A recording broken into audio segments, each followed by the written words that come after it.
kita saat ini kan membahas tentang perumusan masalah penelitian dalam bidang manajemen, spesifik ya dalam bidang ilmu manajemen. Sebagaimana yang sudah kita pahami bersama bahwa masalah adalah sebuah situasi di luar harapan kita. Problem is any situation where a gap exists between the actual and the desired ideal states. Masalah adalah situasi apapun. Any di sini artinya apapun, bukan beberapa. Where, di mana a gap, sebuah kesenjangan exist, hadir between, antara the actual, kenyataan, and the desired, yang diinginkan, ideal states, keadaan ideal. Jadi ketika ada kesenjangan kenyataan dengan situasi yang kita inginkan, situasi yang kita idealkan, maka itulah masalah. Ini adalah definisi masalah secara umum. Silahkan pegang definisi masalah ini, maka insya Allah paling tidak ketika kita menemukan masalah, sesuatu yang kita tidak maui, kita paling tidak bisa menganalisanya. Itulah kemampuan analyze. Ada masalah misalkan keluarga, kita kemudian bisa mengatakan, oh ini tuh Pak, Bu, misalkan kepada orang tua kalian, terjadi seperti ini ada kesenjangan antara keinginan yang diidealkan dengan kenyataan. Semakin lebar kesenjangan, maka akan semakin lebar masalah. Makanya salah satu solusi ketika kita menemukan masalah adalah sempitkan kesenjangan antara idealisme dengan realitas. Sempitkan, kurangi kesenjangannya. Tidak terlalu perfeksionis. Kalau misalnya kita ada masalah, contoh masalahnya apa?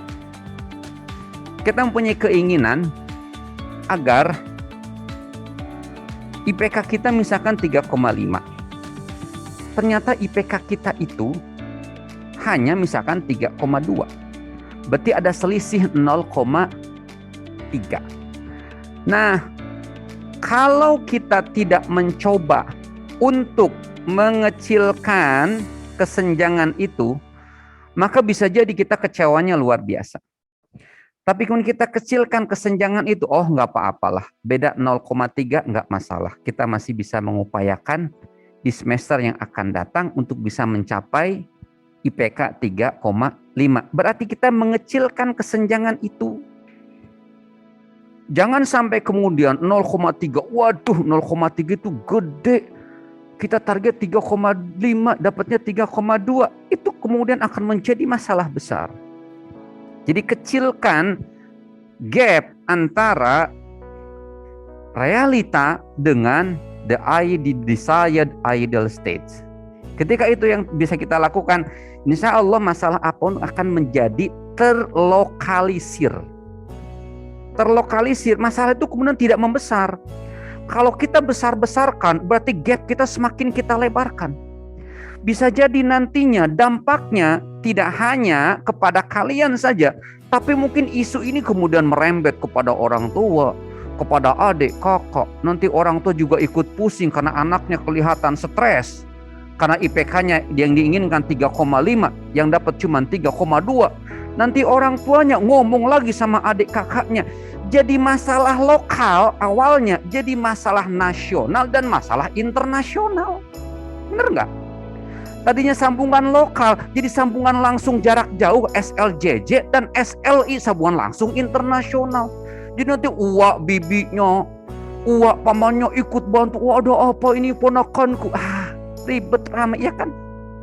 Jadi masalah itu lokalisir dan kecilkan jarak atau kesenjangan antara idealisme dengan realitas. Insya Allah kita bisa memecahkan semua masalah. Begitu.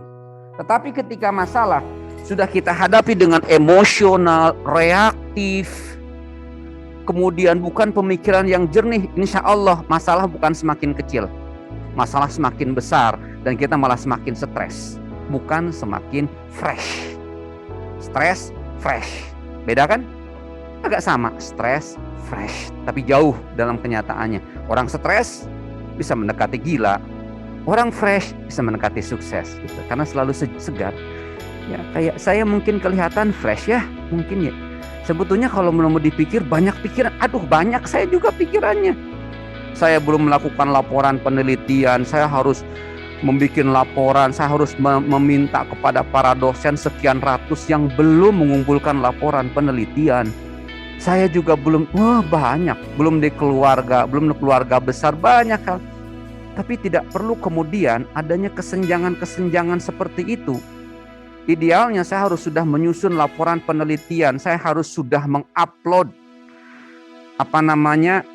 riset saya di jurnal internasional sejak berapa bulannya, tapi sampai saat ini belum saya sempat melakukannya. Berarti kan itu ada gap kan? Idealnya 2-3 bulan lalu saya sudah mengupload paper saya di jurnal internasional, tapi saya sampai sekarang belum sempat. Kalau saya mau bikin stres, pasti stres. Kenapa? Karena ada tekanan dari co-author atau teman-teman saya yang juga sama menyusun paper tersebut. Kapan nih? Kalau saya mau stres kan, saya bisa stres, pusing. Tapi kenapa harus distreskan? Ya udah tinggal minta maaf, bener saya lagi sibuk banget ini itu. Ya udah. Seperti itu ya. Itu masalah. Ini cerita hal yang berbeda. Sekarang cerita fokus kembali, kita kembali ke jalan yang benar ya. Kita kembali ke rel kereta api menuju Jakarta. Yakni kita menuju tentang bagaimana pemahaman tentang masalah penelitian. Baik, sini. Nah, sekarang dalam penelitian, masalah adalah sebuah pernyataan mengenai penyimpangan. Pernyataan mengenai sesuatu yang salah. Pernyataan mengenai sesuatu yang ada di luar harapan kita. Oke. Dalam dunia bisnis, kira-kira kalau masalah itu terkait apa saja dalam dunia bisnis? Contoh. Misalkan kalian berbisnis, Anda semua berbisnis. Kira-kira terjadi masalah ketika terjadi bisnis yang seperti apa? Oh, ternyata salah satu masalah besar adalah ketika bisnis saya itu tidak maju, tidak berkembang. Indikatornya apa? Omsetnya. Omsetnya itu kecil, di bawah target. Sudah ada keuntungan, tapi kecil. Kemudian, apalagi misalnya keuntungannya dari bulan ke bulan bukan menaik tapi menurun. Itu masalah bukan? Salah. Itu adalah salah satu bentuk penyimpangan dari apa yang kita harapkan. Maka kemudian kita bisa menyampaikan sebuah pernyataan bahwa ada masalah perusahaan, yakni terjadinya penurunan keuntungan dari bulan ke bulan selama 1 caturwulan di caturwulan pertama di tahun ini. Itu masalah. Oke. Nah, setelah kita mengetahui dan mengidentifikasi masalah dalam dunia bisnis, maka kemudian kita baru bisa merumuskan masalah penelitian. Ini kira-kira apa sih penyebabnya? Kok keuntungan kita ini menurun terus dari bulan ke bulan selama caturwulan pertama di tahun ini? Kemudian kita akan mencari apa sih sebetulnya masalah. Karena kemudian coba lihat, masalah penelitian atau research problem adalah pertanyaan mengenai apa yang akan diteliti atau akan dicari penjelasannya lebih lanjut. Sebagaimana penelitian dalam bahasa Inggris adalah research, re itu kembali atau ulang, mengulangi, search itu mencari. Jadi mencari ulang, mencari lebih lanjut jawaban atas permasalahan. Jawaban atas adanya penyimpangan. Maka itu adalah masalah penelitian. Peneliti mencari sumber untuk menemukan masalah yang akan ditelitinya. Ini sumbernya kenapa penurunan keuntungan ini, kenapa sumbernya ini? Setelah kemudian ditelisik ya, dengan melihat data, dengan melihat kenyataan di lapangan, maka kemudian misal Anda menyimpulkan bahwa salah satu masalah yang melatar belakangi penurunan profit atau keuntungan dari bulan ke bulan dalam caturwulan pertama di tahun ini adalah karena kinerja karyawan. Kenapa dengan kinerja karyawan? Usaha ini misalnya, usaha yang diceritakan oleh kita barusan ini adalah cerita misalkan usaha dari usaha kafe misalnya. Dalam kondisi kita lepaskan kondisi pandemik, misalnya dalam kondisi normal. Kok usaha kafe kita tuh menurun? Oh ternyata setelah ditelisik, ini karyawan yang bekerja di kafe kita ini kurang melakukan servisnya kepada para pelanggan. Dari keramah tamahan kurang, dari kecepatan layanan kurang, dari respon terhadap komplain kurang, dalam penataan kurang, kecepatan untuk, katakanlah sederhananya, konkretnya misalkan, ketika selesai ada yang keluar masih berantakan, tidak cepat diambil, tidak cepat dirapihkan, sehingga yang mau datang, mau duduk, akhirnya nggak jadi pulang. Kenapa? Masih berantakan. Bisa jadi itu adalah salah satu hal, ya, penemuan terhadap akar dari masalah. Masalah apa? Penurunan keuntungan tadi. Karena penurunan keuntungan itu diakibatkan karena penurunan omset, penurunan pendapatan. Dan pendapatan mungkin untuk kafe karena sedikitnya orang yang datang ke sana untuk makan dan sebagainya. Oke. Sumber masalah penelitian itu pertama dari fenomena bisnis. Salah satu cara tercepat untuk melihat masalah dari fenomena bisnis yang ada adalah dengan mengamati data. Di slide berikutnya. Jadi dengan adanya data, loh kok misalnya ya Anda punya kafe. Kafenya tidak Anda kelola sendiri, artinya karena Anda misalkan punya kafenya banyak, kalian punya kafenya banyak, jadi dipercayakan kepada kepala-kepala kafe, katakanlah atau kepala-kepala restoran seperti itu. Kalian melihat, loh kok ternyata kok keuntungannya menurun terus, ini ada apa begitu. Nah, data itulah yang kemudian akan membimbing dan memberitahu Anda bahwa ini ada masalah. Jadi cara menemukan fenomena bisnis yang merupakan sumber masalah penelitian adalah dari data. Yang kedua adalah research gap. Research gap adalah celah atau senjang penelitian yang dapat dimasuki oleh seorang peneliti berdasarkan pengalaman atau temuan peneliti-peneliti terdahulu.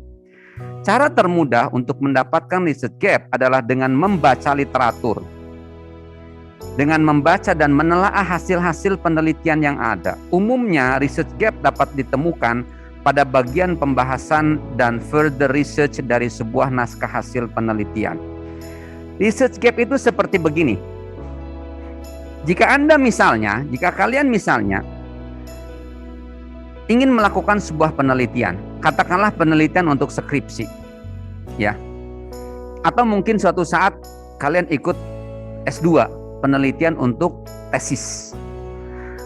Biasanya research gap ini itu ditekankan dalam tesis.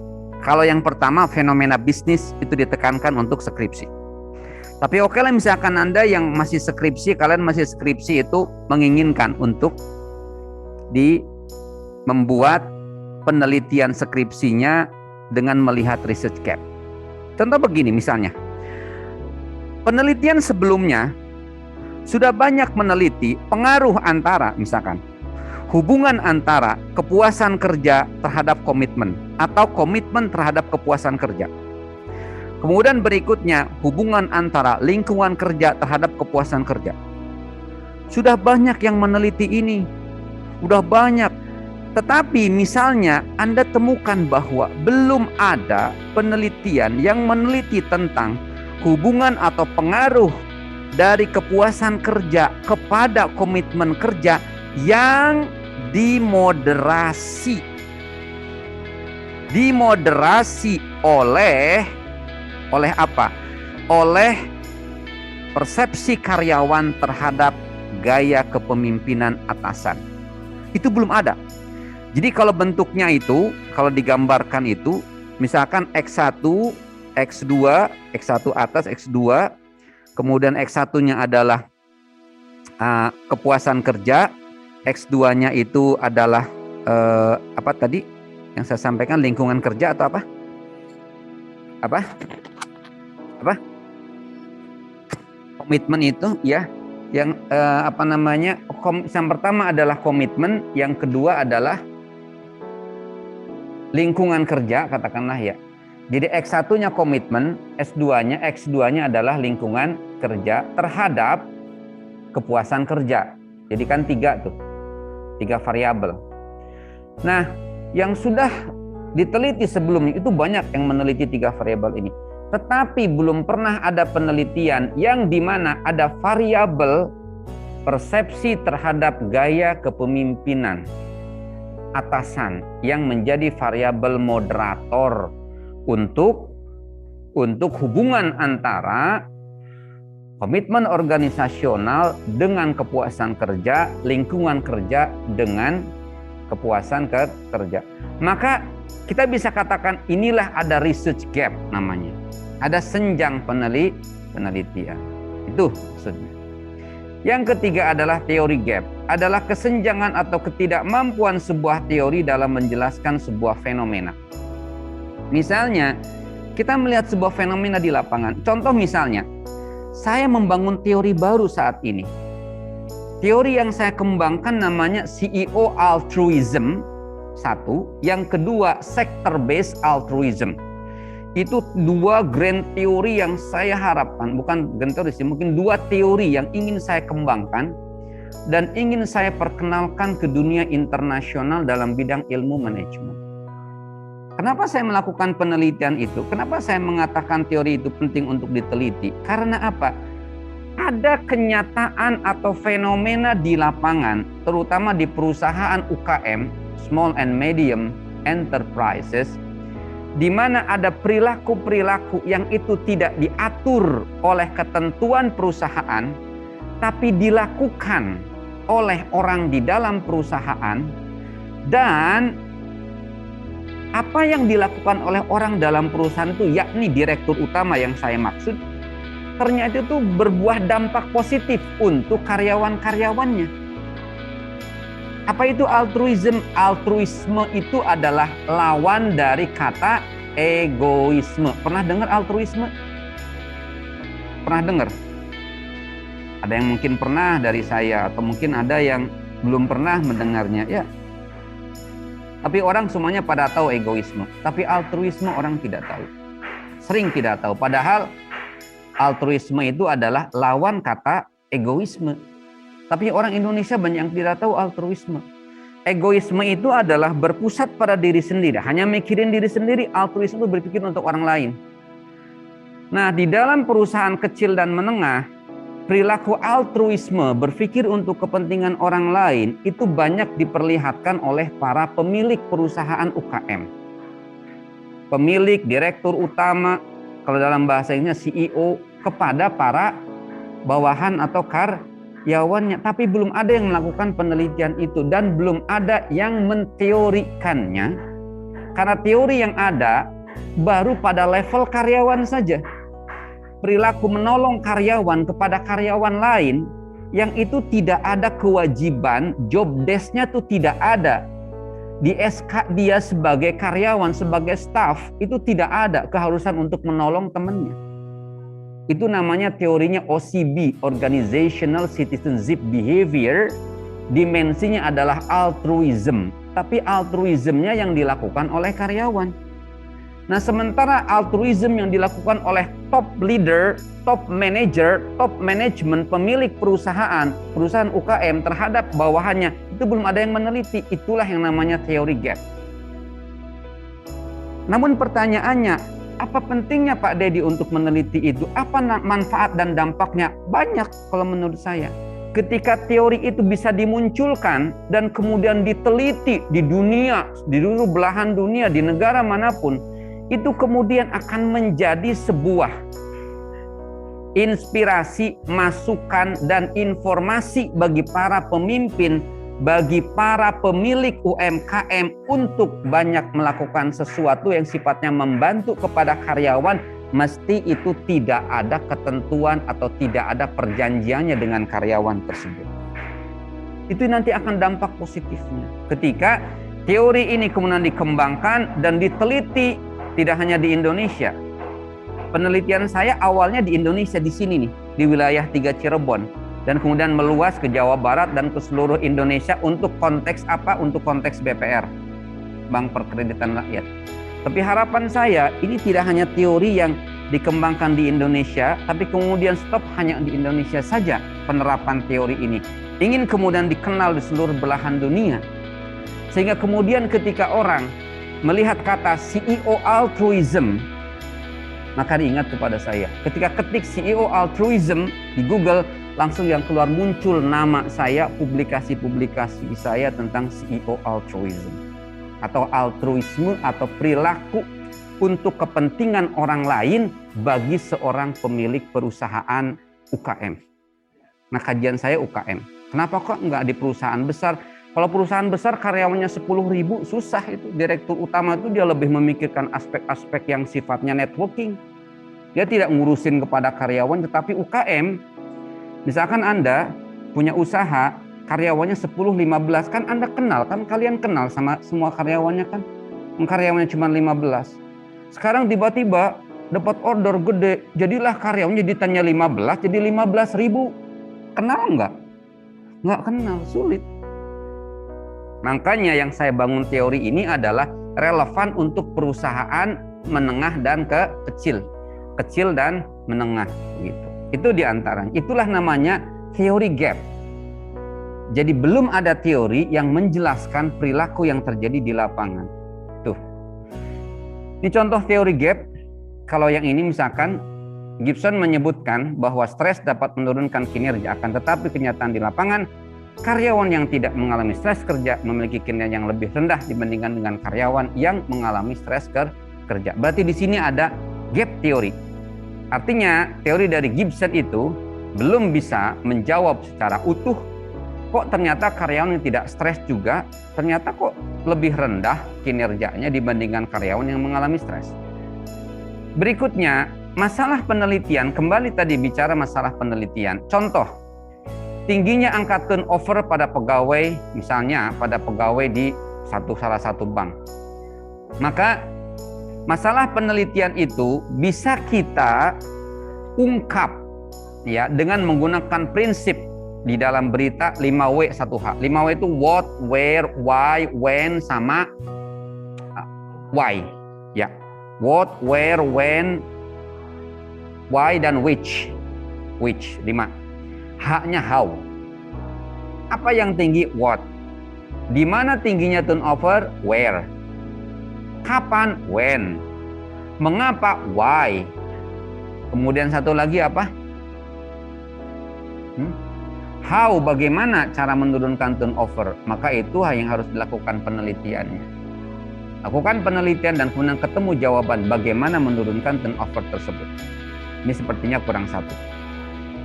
Nah, tadi mengulang lagi, sumber untuk menemukan masalah dengan data ketika fenomena bisnis, research gap via literatur dengan tadi membaca literatur, sementara teori gap dengan melihat ketidakmampuan teori dalam menjelaskan fenomena. Ketika kita mencari literatur research gap via literatur, kita harus bisa melihat literatur apa yang bisa kita baca untuk melihat adanya gap dalam penelitian yang tadi saya sampaikan. Penelitian tentang X1, X2 terhadap Y itu sudah pernah dilakukan, tetapi dengan tambah moderator, variabel moderator belum pernah dilakukan. Kok kita tahu dari mana? Dengan membaca literatur. Literatur yang mana? Lihat level 1 buku pelajaran, laporan penelitian, proceeding temu ilmiah, scientific reading, tesis, dan naskah referral jurnal ilmiah bidang ilmu. Yang paling ampuh, yang paling canggih, yang paling hebat, yang level 6. Yang paling top. Tapi juga pilih jurnalnya. Kalau di Indonesia, Sinta itu salah satu yang mengkategorikan jurnal, itu ambil Sinta 1-2. Ya 3 boleh. Tapi kalau 4, 5, 6 itu jurnalnya ya mungkin masih bisa diterima, tetapi tidak sehebat 1-2. Kalau di jurnal internasional, cari jurnal yang Q-nya Q1. Kuartil 1 menurut Skimago. Skimago itu ranking jurnal. Nah, kalau jurnal Q1 itu jurnal hebat-hebat di dalam dunia ilmu pengetahuan. Berikutnya, rumusan masalah adalah pernyataan dari penyimpangan. Silahkan dibuka. Misalnya penyimpangan yang terlihat dari data kinerja penjualan. Pernyataan dari kontroversi yang ada dalam hasil penelitian maupun pernyataan mengenai gagalnya atau kurang mampunya sebuah teori menjelaskan sesuatu. Contoh misalnya, rumusan masalah, pernyataan dari penyimpangan, ya. Misalnya penyimpangan terlihat dari data kinerja penjualan. Lihat, kinerja penjualan 2010. Triwulan 1 tinggi 90, triwulan 2 turun jadi 60, triwulan 3 40 lebih, triwulan 4 menjadi 30. Maka di sini terjadi penurunan penjualan yang berkepanjangan. Itulah yang namanya rumusan masalah. Rumusan masalah di sini adalah terjadi penurunan penjualan yang berkepanjangan selama 2010. Itulah namanya rumusan masalah. Itu kalimat yang menunjukkan rumusan masalah. Berikutnya, rumusan masalah pada dasarnya berbeda dengan rumusan masalah penelitian. Tadi baru rumusan masalah yang sifatnya umum. Sekarang, kalau rumusan masalah penelitian, itu agak sedikit berbeda. Karena terhadap sebuah masalah, terdapat beragam pendekatan yang dapat digunakan untuk menyelesaikan masalah tersebut. Ya, masalah tadi terjadinya penurunan di slide sebelumnya, penurunan penjualan yang berkepanjangan selama tahun 2010, itu bisa kita lakukan berbagai macam pendekatan. Misalnya terhadap penurunan penjualan, langkah lanjut yang dapat diambil adalah dengan memperbaiki manajemennya melalui tangan-tangan para manajer, bisa jadi. Jadi dalam rumusan masalah yang sifatnya belum spesifik berbicara rumusan masalah penelitian, maka kalau misalkan hanya sekedar rumusan masalah dalam dunia bisnis, maka langkahnya atau pendekatan terhadap masalah tersebut itu bisa beragam. Bisa jadi pendekatannya bukan pendekatan melalui riset, tapi pendekatannya misalkan dengan memperbaiki manajemennya. Akan tetapi ketika sudah masalah tersebut, rumusan masalah tersebut diturunkan kepada rumusan masalah penelitian, maka tentu akan berbeda langkah selanjutnya. Apa langkah selanjutnya? Melakukan kajian dan penelitian dengan metodologi. Lihat di sini, masalah penelitian adalah rumusan mengenai bagaimana sebuah masalah akan dipecahkan melalui sebuah penelitian ilmiah. Jadi masalahnya kemudian dirubah menjadi rumusan masalah yang akan dipecahkan yang akan dijawab masalah tersebut melalui sebuah penelitian. Itu di rumusan masalah penelitian yang paling bawah. Inilah contoh rumusan masalah penelitian. Slide berikutnya. Pernyataan penelitian adalah pertanyaan-pertanyaan yang sengaja diajukan oleh peneliti untuk memancing jawaban bagi masalah penelitiannya. Jadi lihat tahapannya di dalam slide berikutnya. Ada masalah penelitian. Masalah penelitian itu itu merupakan pilihan dari 4W dan 1H. Maka kemudian dari masalah penelitian ada pertanyaan penelitian. Contoh misalnya, nih coba lihat ya. Masalah tadi penurunan penjualan. Maka kemudian dirumuskan masalah penelitian. Apa masalah penelitiannya? Adanya penurunan penjualan ini, adanya penurunan penjualan ini bisa dimungkinkan disebabkan oleh perilaku hardworking dari seorang tenaga penjualan yang kurang bagus. Itu. Setelah itu kemudian dirumuskan dalam pertanyaan penelitiannya, apakah perilaku hardworking seorang tenaga penjualan berpengaruh terhadap kinerja penjualannya? Berikutnya, rumusan masalah penelitian yang keduanya adalah adanya masalah penurunan penjualan bisa jadi dikarenakan perilaku smart working yang kurang bagus dari tenaga penjualan yang berpengaruh pada kinerja penjualan. Dari rumusan masalah penelitian maka muncul pertanyaan penelitian, apakah perilaku smart working atau bekerja dengan cerdas seorang tenaga penjualan berpengaruh terhadap kinerja penjualan? Selanjutnya nomor 3, nomor 4, dan seterusnya, dan seterusnya. Jadi dari adanya masalah, kemudian dimunculkan masalah penelitian, ada rumusan masalah penelitian, kemudian bisa membawa kepada pertanyaan penelitian. Itu diantaranya. Contoh di sini. Lihat sini ke contoh rumusan masalah penelitian. Di slide selanjutnya ada data. Tersaji data grafik penjualan yang menurun. Jadi kita tahu ada fenomena bisnis penurunan itu dari data. Apa masalahnya? Terjadi penurunan kinerja penjualan, tenaga penjualan.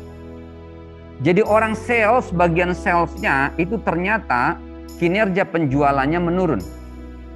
Nah, masalah penelitiannya ini apa faktor-faktor yang menyebabkan atau mengapa terjadinya penurunan kinerja penjualan, tenaga penjualan perusahaan. Itu masalah penelitian. Sekarang pertanyaan penelitiannya, apakah perilaku yang tidak hardworking oriented dari seorang tenaga penjualan berpengaruh pada penurunan kinerja penjualan?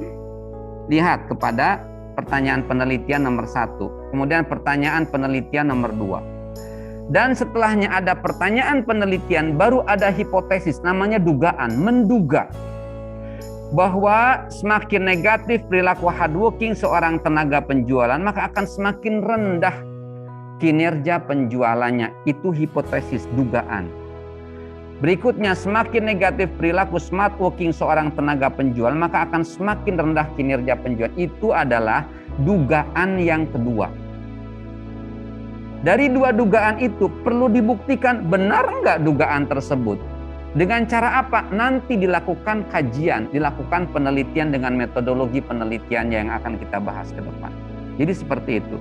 Muncullah kemudian model penelitian empirik dengan model penelitian empirik perilaku hardworking dan perilaku smart working terhadap kinerja penjualan. Lanjut. Merancang pemecahan masalah penelitian. Nah, setelahnya kita menemukan masalah penelitian, oke. Dari mulai kita ada latar belakang, ada rumusan masalah penelitian, rumusan pertanyaan penelitian yang tadi sudah disampaikan di slide sebelumnya, maka muncullah judul penelitian. Di sini judul tesis. Nah, kemudian setelahnya muncul judul penelitian, bisa judul skripsi buat Anda, dirancang pemecahan masalah penelitian. Di antaranya pertama dengan telaah pustaka, baca literatur. Benar enggak ada hubungan atau ada pengaruh antara, lihat yang sebelumnya hipotesis 1. Benar enggak ada hubungan antara perilaku hardworking seseorang tenaga penjualan dengan kinerja penjualannya? Kita baca literatur sebelumnya. Kita baca literatur, jadi telaah pustaka. Dari telaah pustaka kemudian kita bisa memberikan sebuah dugaan hipotesis tadi, dan kita juga bisa mengambil teorinya. Teorinya bahwa memang yang namanya perilaku smart working itu memiliki pengaruh terhadap kinerja penjualan. Jadilah kemudian model penelitian empiris yang tadi di slide berikutnya, yang bentuknya itu kotak-kotak dan kuna adat arah panahnya, muncul kemudian model penelitian empiris, dan kemudian dilanjutkan dengan mencari alat ukur, kemudian nanti dari alat ukur itu akan melahirkan data ketika kita membagikan data alat ukur kuesioner ya. Kuesioner tuh di dalamnya kan ada alat ukur.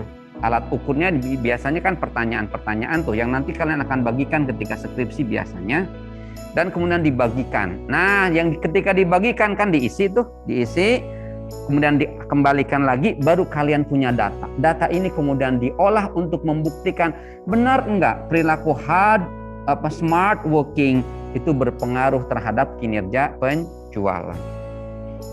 Nah, menentukan variabel yang mempengaruhi. Menentukan variabel yang mempengaruhi tidak hanya dengan menebak-nebak saja, tapi harus berdasarkan pada sebuah grand teori dan fenomena bisnis yang sesuai. Sehingga dugaan tersebut nantinya layak untuk diujikan dalam proses penelitian. Jadi seperti tadi ya, yang tadi di slide sebelumnya, ada kotak-kotak yang pertama yang sebelah kiri, itu adalah variabel yang mempengaruhi. Jadi variabel yang mempengaruhi itu seperti smart working itu variabel yang mempengaruhi terhadap apa? Terhadap kinerja penjualan. Kita bisa ngomong bahwa variabel smart working, bekerja secara cerdas, bekerja secara pintar, itu bisa mempengaruhi kinerja penjualan. Karena apa? Karena kita lihat literatur.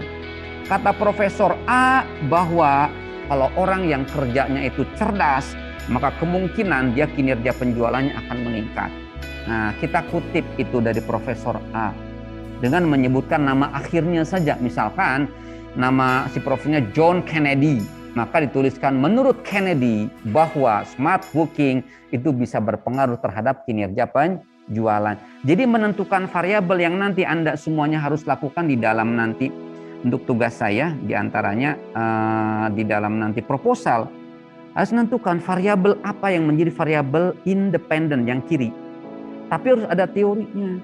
Dan kemudian variabel yang kiri ini akan berpengaruh atau menjadi prediktor terhadap variabel yang sebelah kanan, variabel dependen. Dan itu harus ada teorinya. Lanjut, menentukan variabel independen. Sebagai contoh variabel apakah yang diduga menjadi prediktor komitmen organisasi? Ini variabel komitmen organisasi berarti di sini posisinya ada di kanan sebagai variabel dependen. Nah, pertanyaan berikutnya, kira-kira kalau orang yang semangat bekerja secara serius, dedikatif banget kepada perusahaannya, kira-kira itu disebabkan oleh apa? Kira-kira dipengaruhi oleh apa? Oh, bisa jadi teorinya mengatakan itu karena dia mendapatkan kompensasi yang cukup. Dengan kompensasi yang besar, dia punya komitmen. Oh, oke, berarti variabel prediktornya ini yang sebelah kanan ya, ini posisi saya kanan. Ini komitmen organisasional sebelah kanan, variabel sebelah kirinya sebagai variabel independen. Kiri independen, kanan dependen. Ingat-ingat ya. Kiri in, kanan D. Kiri adalah variabel independen, dia yang mempengaruhi, variabel yang menjadi prediktor. Yang kanan adalah variabel dependen, ini adalah variabel yang dipengaruhi.